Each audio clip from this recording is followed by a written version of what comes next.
Whilst I was trying to work on the camcorder, I also put some chicken in the oven because I'm going to roast those chicken to cut into strips to put in the jollof rice. So let me just check on them. Okay. The roast chicken is roasting nicely. So let me just get a spoon or a fork rather. And turn it once. It's more or less done right now actually. It's been in the oven for about 35-40 minutes. And all I did was take the skin off, put some black pepper on, and also some salt. Because there's going to be a lot of seasoning going in the jollof rice, so I don't want to overpower the chicken with seasoning as well. So it's just basic roast chicken. Basic. Anybody can do that. Okay? Like as I said earlier on, we'll be doing in batches. So now you can see it's not smooth. You see? It's not a smooth consistency. So we're gonna add some more bell pepper.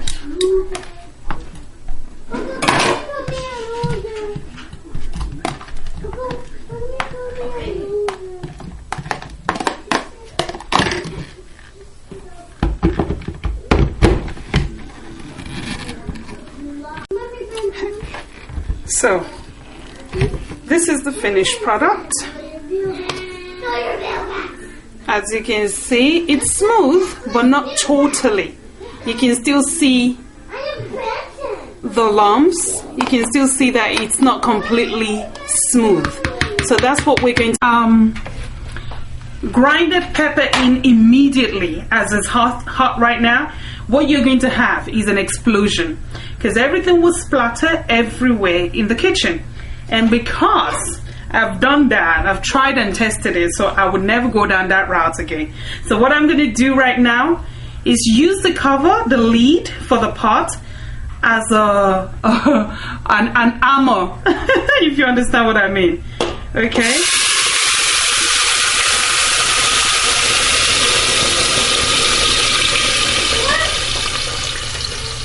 You see? As you can see, all the splatter went on the cover, so hey, we're good. So now we cover it. What you can see here is the oil floating to the top of the pepper sauce. So if you cook in advance, you don't run to KFC, you don't run to McDonald's, you don't run to Burger King to get your food. Because you know when you get home it will be ready for you. Because the whole jollof rice on its own takes about half an hour to cook. Not more than that. Well, it depends on the volume you're cooking. So we'll wait for the oil for the fish sauce to be nice and hot. And then let's just get the cover for the lid for the pot ready, because we know we're going to be doing a lot of splattering again. Here we go.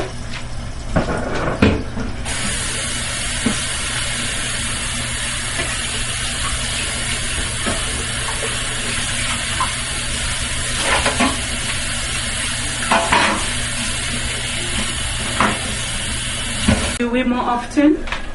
So what I've just done, I've chopped some onions and we can just check.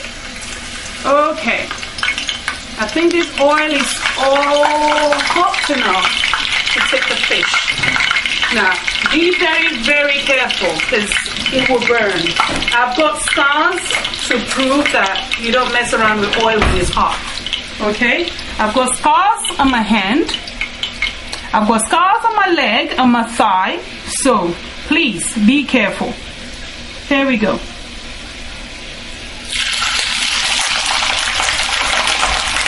And as you can see, I'm running back because I don't want that thing to touch me.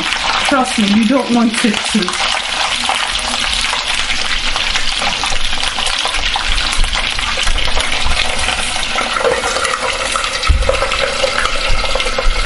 You have to be real careful, okay?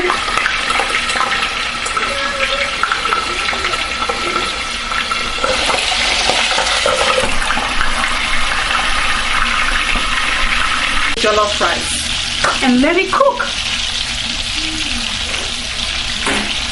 And let's check on the sauce for the jollof rice. Or for the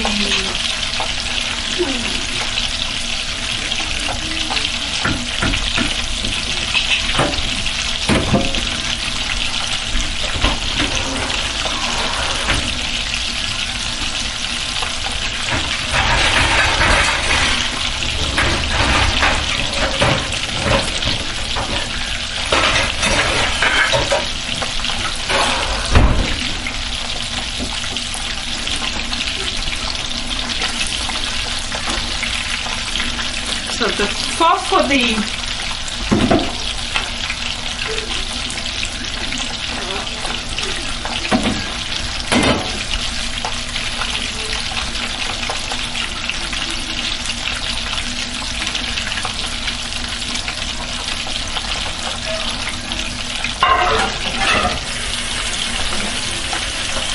this is the sauce for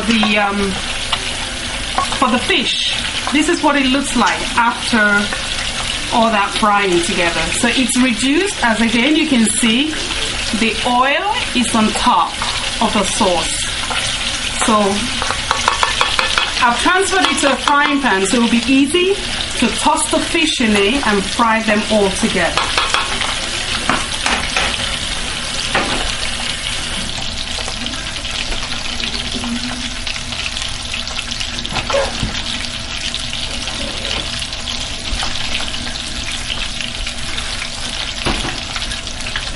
So we're gonna add some onions to that fish sauce.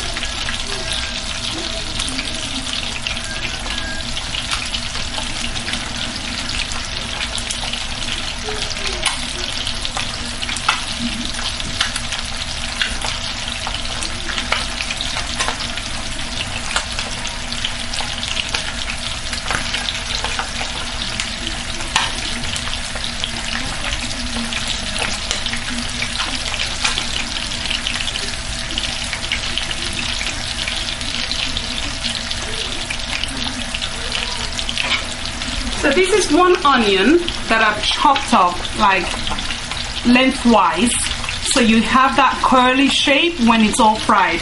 So we dump that in the fish sauce.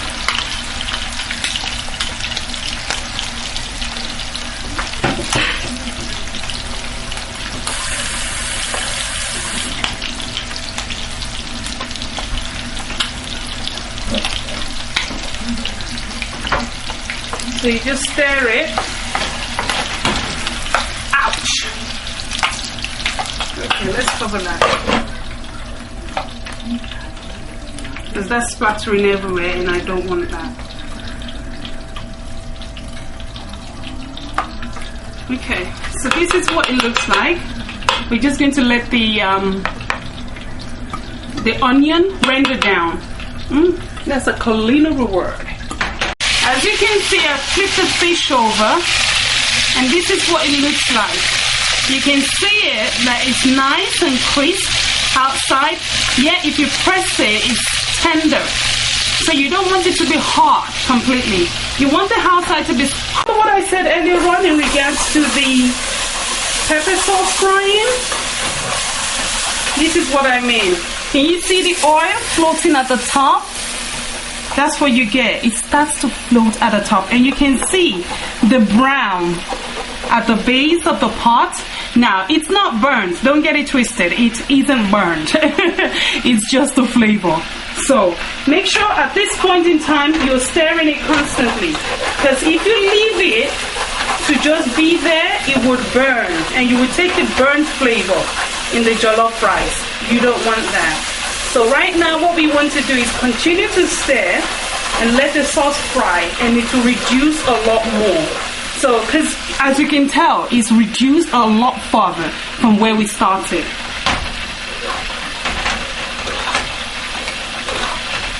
So just keep stirring. This is where we can now start adding our seasoning. So when I say adding seasoning, people get excited and say, oh, I don't want any spices in my food. Well, it's not spicy. It's just a little bit of this and a little bit of that. Now, a lot of Nigerians, when we cook, we don't measure. We just put it in, you know. We can use pure judgment, we know. Okay, but for simplification's sake, I would be measuring just to make life easier for a lot of people. Okay? So here we go. This is a teaspoon of curry powder. Okay? A teaspoon of adobo. Now, if you don't have that, you can always use Maggi cubes or Knorr cubes. I think I have some to show you. Or stock cubes.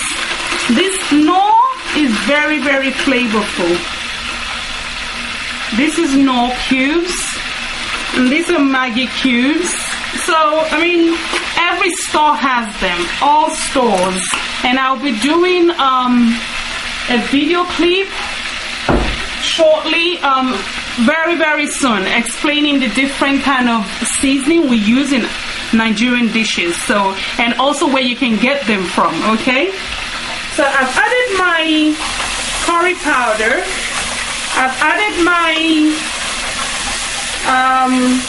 adobo. Now I'm going to add some white pepper. Now white pepper, be very careful, they're very hot. Ground white pepper. This is ground white pepper.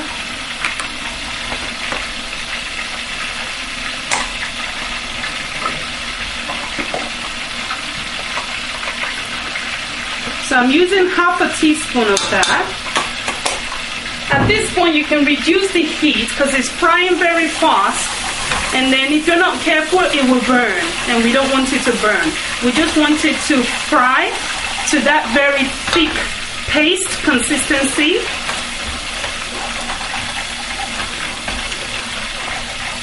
So, and we have some thyme, dried thyme. You can use fresh if you want.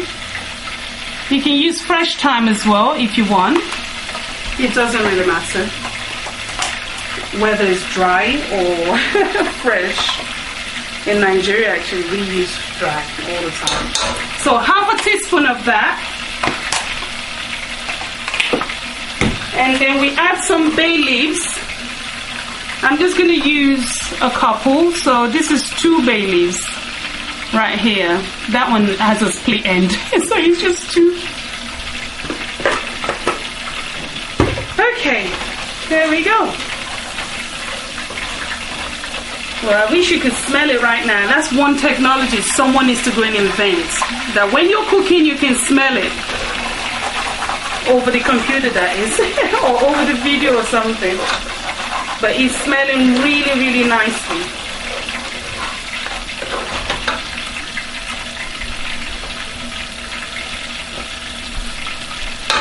So now, this is what we're looking for. Can you see the transformation? Can you see the oil at the